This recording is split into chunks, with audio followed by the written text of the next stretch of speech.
নাম হল বৰডুবি। বিচাৰি পাবা মনৰ মানুহ জ্বলালে চাকি গছি। তিনিচুকীয়াৰ টিলিঙা মন্দিৰ ঠাইৰ নাম হল বৰডুবি।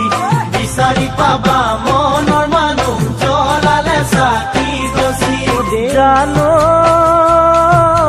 দূৰ দূৰণিৰ ডেকা জীয়ৰী আহেনো যোৰা পাতি।